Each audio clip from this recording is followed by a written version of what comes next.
superficies articulares, ¿no? Su luxación es lo mismo, pero de manera parcial, ¿no es cierto? Sí. Entonces, ¿qué huesos conforman la articulación de la cadera?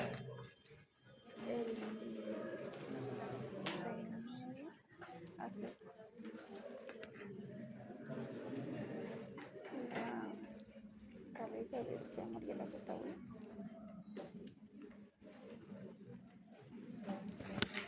¿Qué huesos conforman la articulación de la cadera?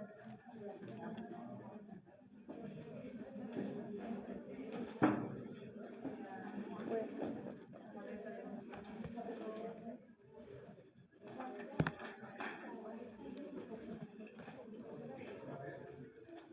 ¿Dónde está su cadera?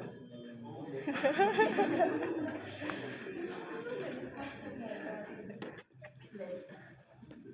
Ya, pues, a ver. Osmar, ¿dónde está tu cadera? Allá, ahí, en un costadito. ¿Qué huesos están ahí?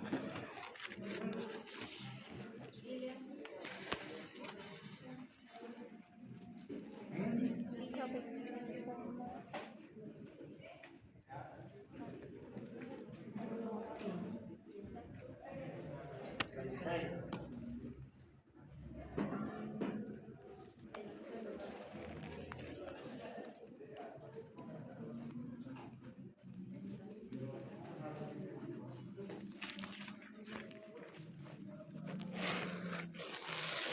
Tarea. Me van a dibujar una articulación de la cadera. Desde los segmentos óseos, ligamentos y músculos periarticulares. 3 dibujos. ¿Ya?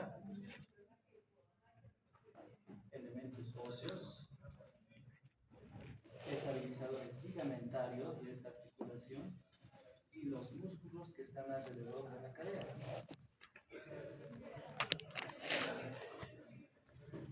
La luxación de la cadera, les recordemos un poco de anatomía. Está constituida la articulación por dos huesos: el fémur y el hueso ilíaco o coxal. El fémur, por parte de su cabeza, se articula con el acetábulo del hueso ilíaco. ¿Okay? Entonces, comenzando con lo que es el fémur, ¿qué podemos decir? El extremo proximal tiene estructuras muy importantes y muy particulares de ese huesito, ¿no es cierto? ¿Qué vamos a encontrar?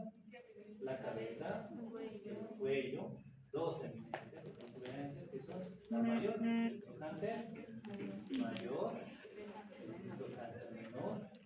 Entre estas hay una línea que se denomina línea intertrocantérica y un poco más medial, la base del cuello.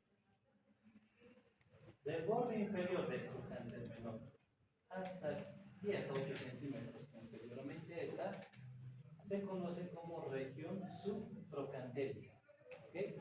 Para que a partir de ahí, como es un hueso largo, todo el cuerpo ya se denomina diáfisis del fémur, hasta llegar a los cóndilos femorales, que son dos, ¿no? Entonces, ¿qué se articula con el acetábulo del hueso coxal? La cabeza del fémur, que tiene una forma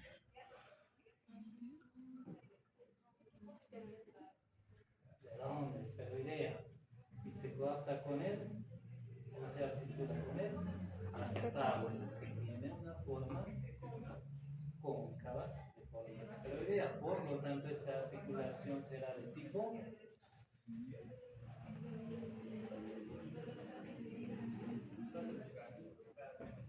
capa.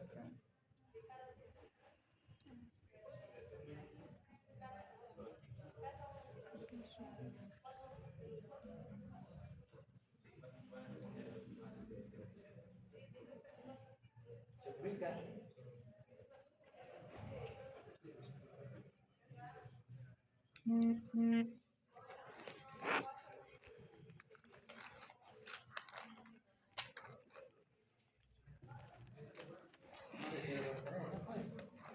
¿Quién vas a hablar?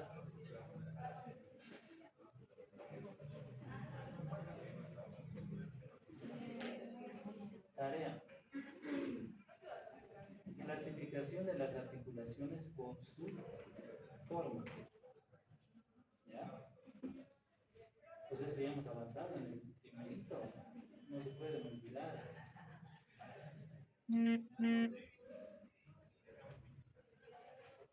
Entonces, ¿por qué es importante la luxación?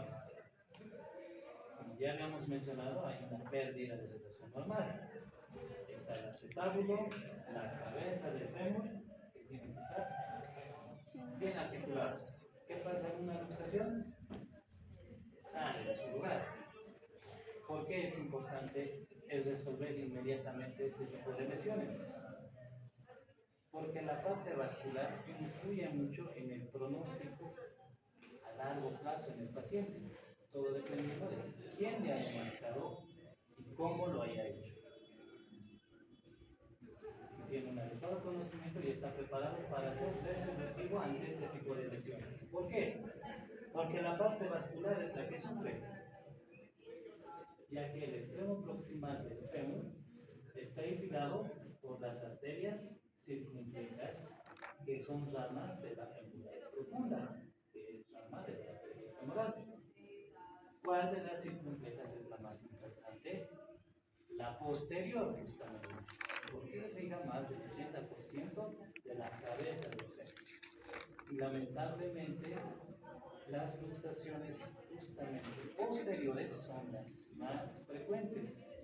Entonces, si esto tiene un desplazamiento hacia posterior, provocará de que esto, la arteria circunfleja posterior, se elongue y por estiramiento disminuya su volumen, su diámetro interno, o se rompa. ¿Qué va a provocar? De que no haya una adecuada irrigación sanguínea desde el cuello, desde la base del cuello hasta la cabeza del fémur. ¿Cuánto es el tiempo que tenemos para reducir esta luxación?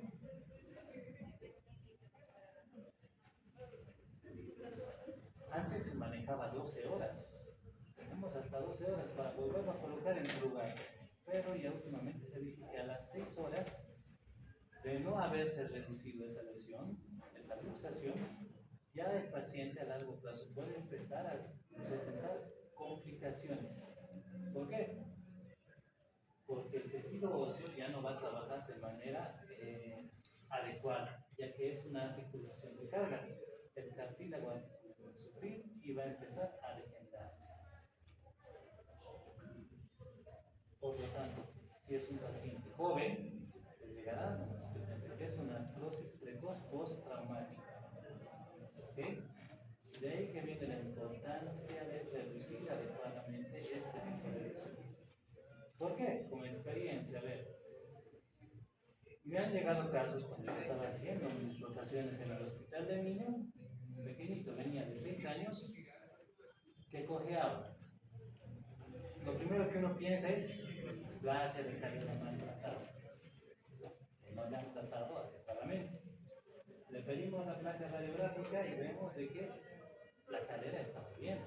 En la anamnesis los familiares nos dicen que todo estaba bien, pero que se cayó de una movilidad en movimiento, de una camioneta.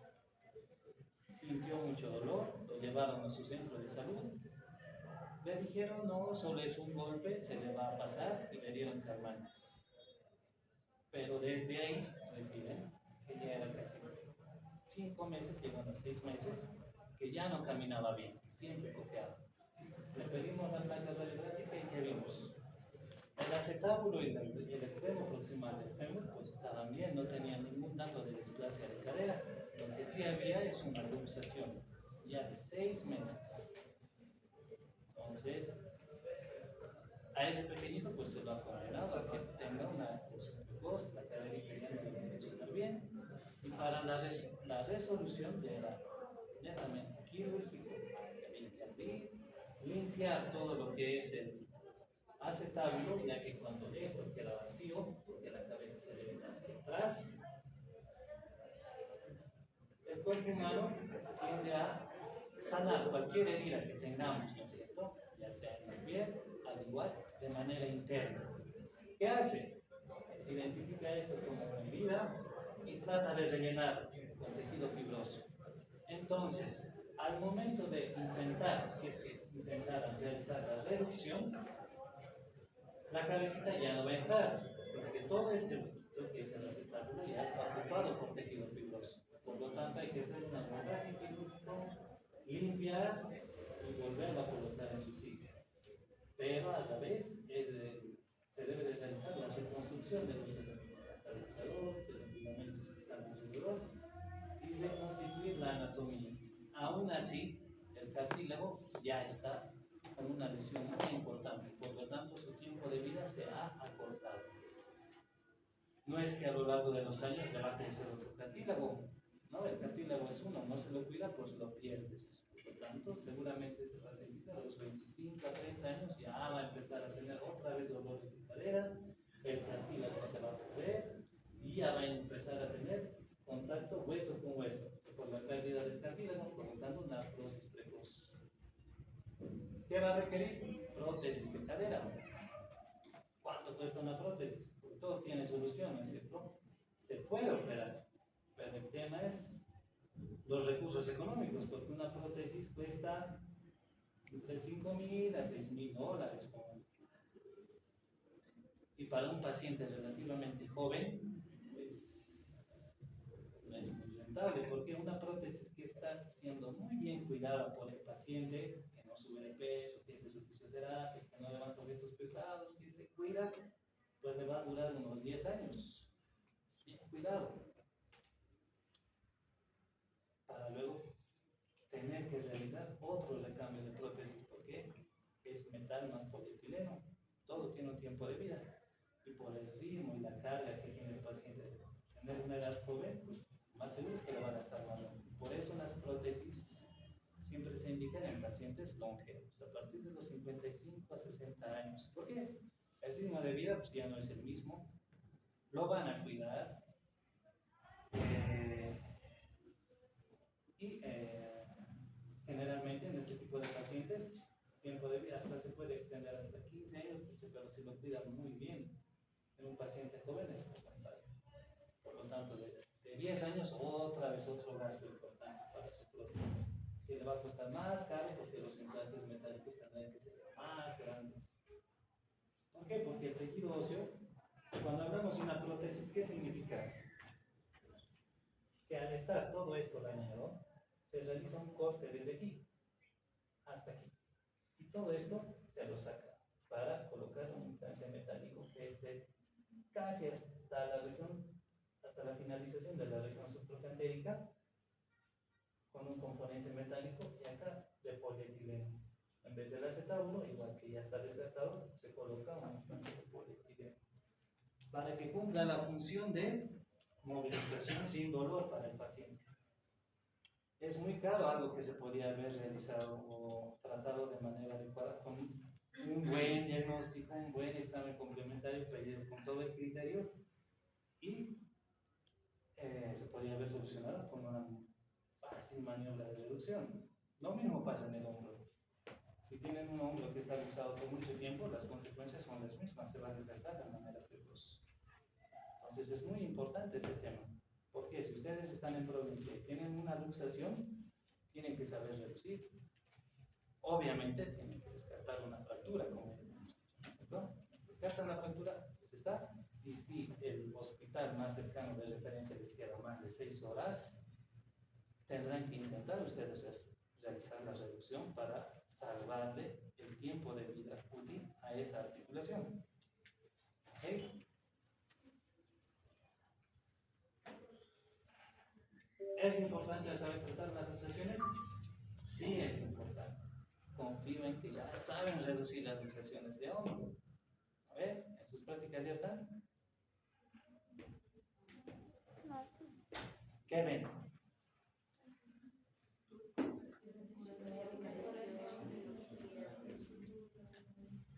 Pero díganle a su doctor, podemos practicar maniobras de reducción de luxación de hombro o de codo, porque también llega de cadera.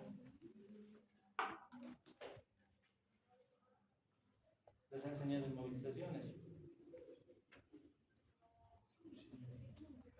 Tienen que ustedes pedir, porque es lo que les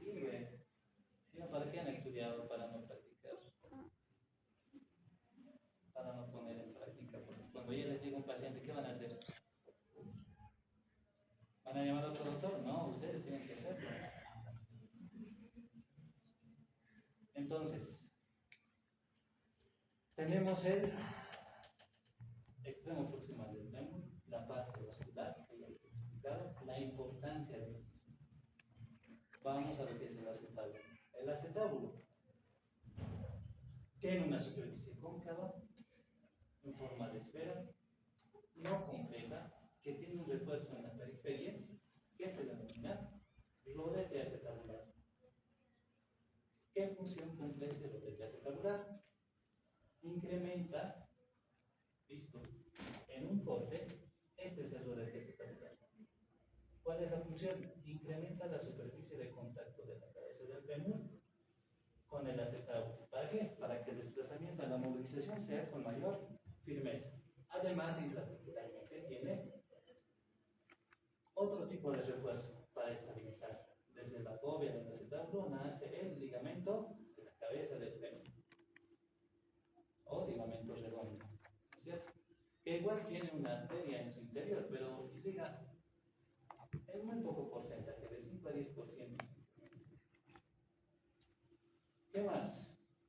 Tiene elementos estabilizadores, los ligamentos femoral, pubo femoral, iliotécnico trocantérico, isquiofemoral, todo eso me va a ayudar. ¿Para qué? Todo esto sirve para reforzar la unión y evitar el desplazamiento de la cabeza del fémur. De ahí que esta cabeza, además de los refuerzos de los músculos que están alrededor del mismo, no se puede salir de su lugar a no ser que haya un traumatismo de muy alta energía. Por ejemplo, un accidente de tránsito en donde existe una impulsión, un impulso hacia adelante de manera brusca, en donde las rodillas del paciente pueden chocar con la superficie que está anterior a la misma, provocando un desplazamiento hacia posterior de la cadera. En esos casos, si hay luxaciones posteriores, cuando el paciente con mala suerte cae desde una gran altura y justamente la rodilla engancha su cara anterior con una superficie brusca. Esta es una de las lesiones más frecuentes en traumatología y ortopedia en miembros inferiores. Se considera una emergencia traumatológica por las consecuencias que ya les he mencionado, que es una artrosis precoz secundaria a una necrosis de la cabeza del fémur, además de que tiene repercusión de la parte vascular, que ya les he explicado, también tiene repercusión en los elementos nerviosos. ¿Cuál es el nervio que pasa en la parte posterior del cuello del fémur? El nervio ciático, el nervio más voluminoso que tiene el cuerpo humano, ¿cierto? Igualmente, clínicamente tendría que presentar alteraciones. ¿Cómo van a identificar? ¿Cómo valoramos lesión del nervio ciático en el paciente?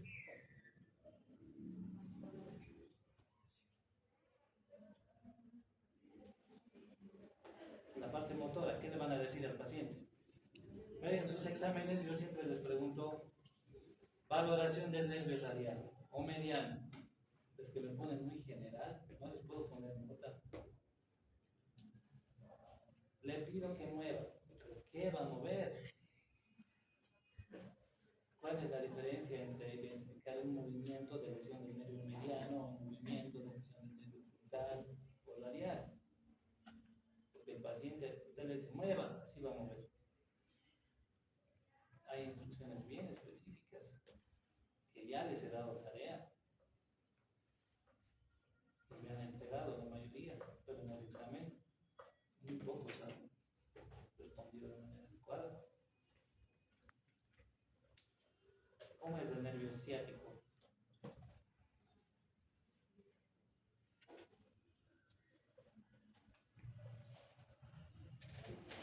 ¿Cómo es? De convecto supino tiene que estar paciente. Le vamos a pedir que eleve la pierna brutalmente y hasta donde puede se valora.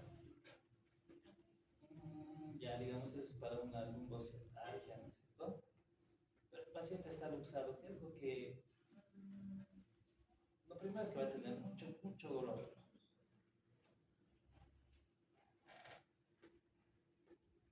cuando hay una lesión del nervio ciático, generalmente el paciente lo que no puede hacer de manera específica es realizar una dorsiflexión de pie. Puede levantar hasta con el pie caído.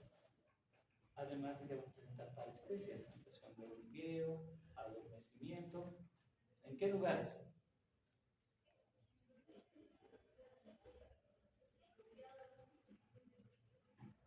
Semiología han pasado.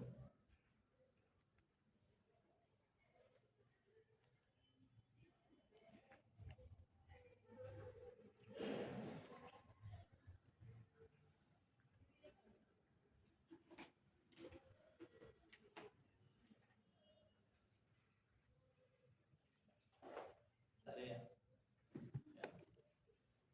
Exploración neurológica de lesión del nervio ciático. Tanto en la parte motora y sensitiva.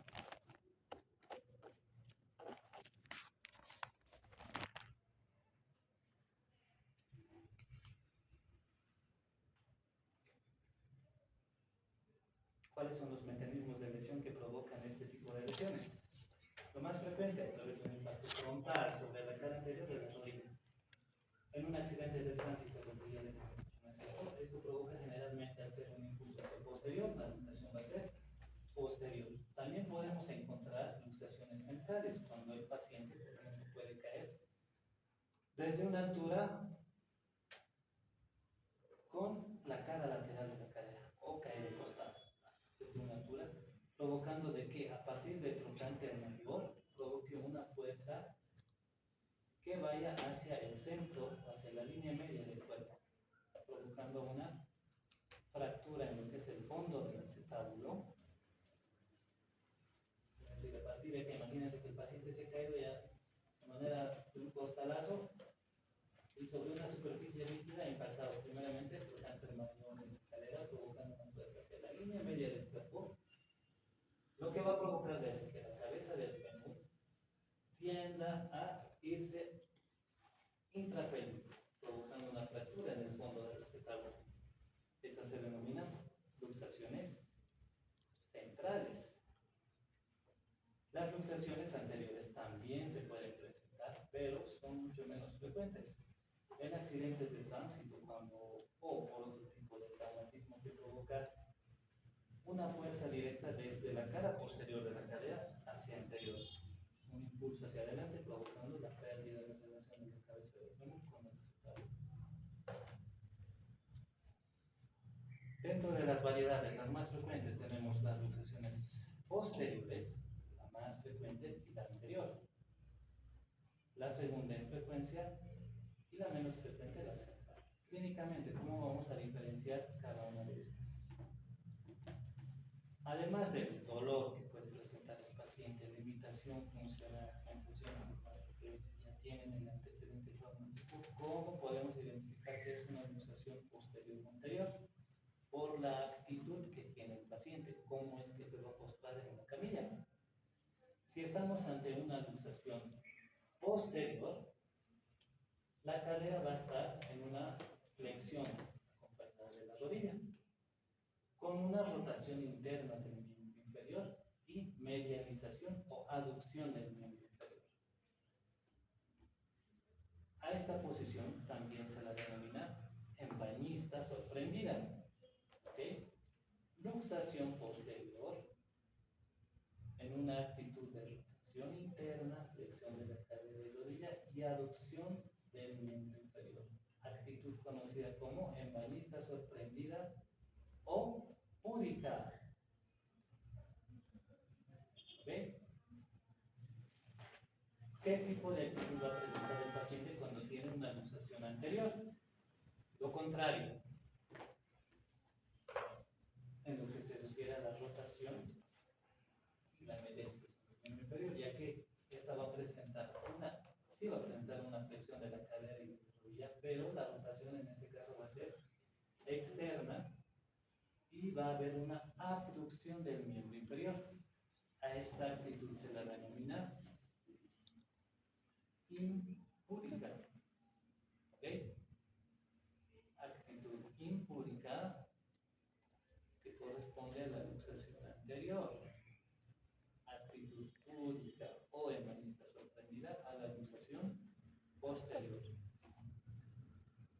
embargo, al ser esta una luxación que se ha provocado por un traumatismo de alta energía, puede estar acompañada de fracturas. Para esto, en la variante posterior, Thompson y Einstein han descrito 5 variantes. ¿A qué hace mención? La tipo 1 es una luxación simple que puede presentar o no un fragmento mínimo desde 1 a 3 milímetros, generalmente en la pared posterior. La tipo 2 igualmente es una luxación posterior que se asocia a un fragmento de mayor volumen que corresponde a la pared posterior, obviamente. Esta debe ser hasta el 35% de toda la superficie de la pared posterior. La tipo 3, cuando el fragmento que se ha fracturado además tiene conminuta, es decir, se ha fragmentado en 2 o 3 fragmentos más. La parte de la pared posterior que se ha fracturado. La luxación posterior, que es una variante 4, tiene una fractura asociada en el suelo del acetábulo, en el fondo acetabulado. Y la tipo 5, la luxación estará acompañada de una fractura feroidea que corresponde a la cabeza del fémur, a la feroidea del acetábulo. ¿Okay? Esto en lo que se refiere a las luxaciones posteriores. ¿Cómo van a ser las luxaciones anteriores? Tiene 2 variantes según la clasificación de Epstein: superiores e inferiores. Las superiores con 2 variantes, la púbica y la subespinosa. Púbica, ¿por qué? Porque se encuentra en la región pubiana, muy cercana a esta. O subespinosa, cuando se encuentra muy cercano al... ¿Qué espina encontramos?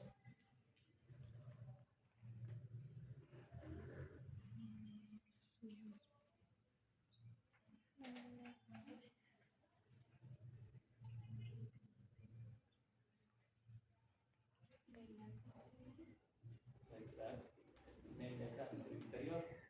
¿Okay? En las variantes tipo 2 tenemos a la obturatriz, que se encuentra en relación más cercano a la obturatriz o obturador. Y la perianal, que se encuentra aún más inferior a esta, también se denomina variante izquierda, pero son estas más inferiores. ¿Okay? Tenemos estas 2 variantes. ¿Cuál es el tratamiento? Lo importante es reducir. ¿Okay? Tenemos hasta las 6 horas. Si pasan las 6 horas, obviamente sigue, tenemos la prioridad de reducir, pero ya teniendo en cuenta o en mente de que va a tener una secuela. Estas secuelas de difícil pronóstico habrá que realizar controles sellados en el paciente, más de resonancia magnética para ver la vitalidad del cartílago articular.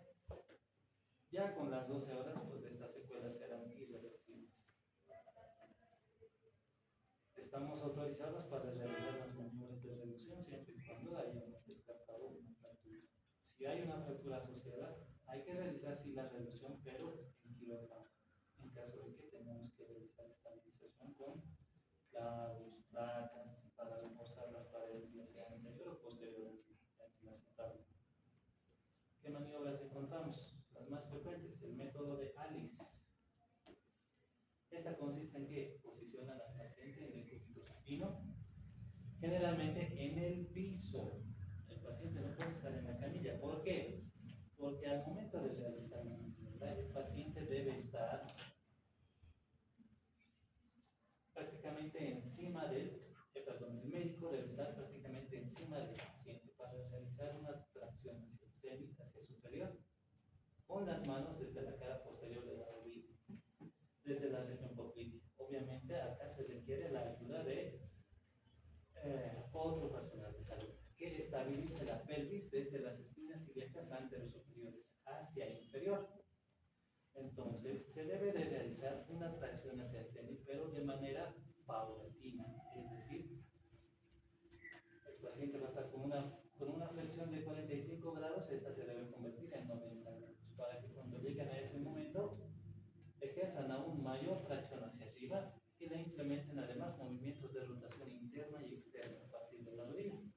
Ven acá. Ya ha llegado al semi y van a empezar a realizar tracciones externa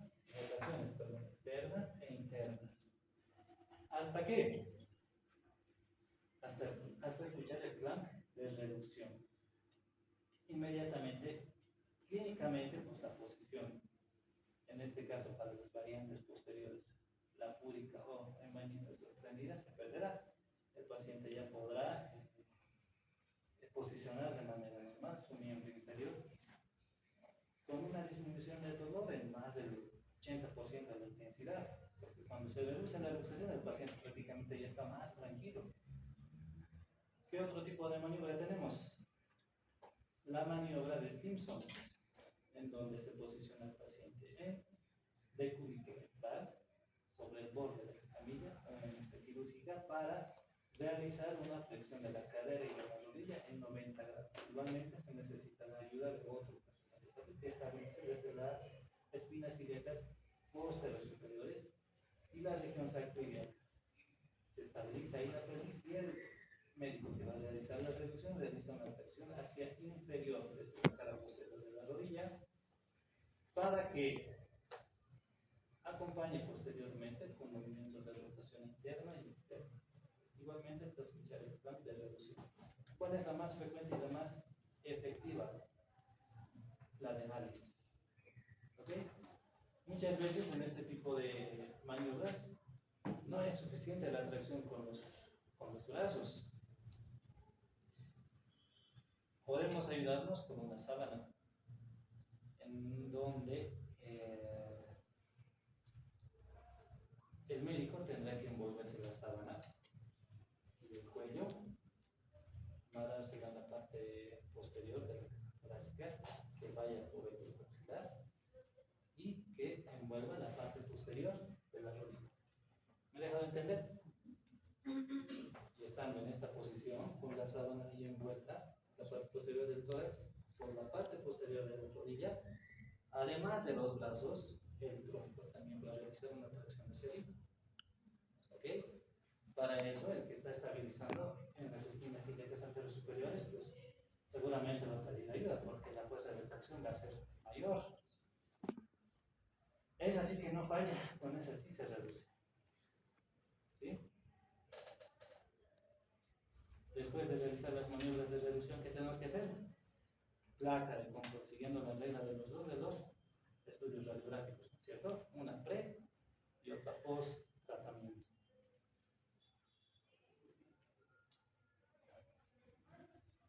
¿Cuáles son las indicaciones para realizar el tratamiento quirúrgico? Aquellas luxaciones que no se reducen.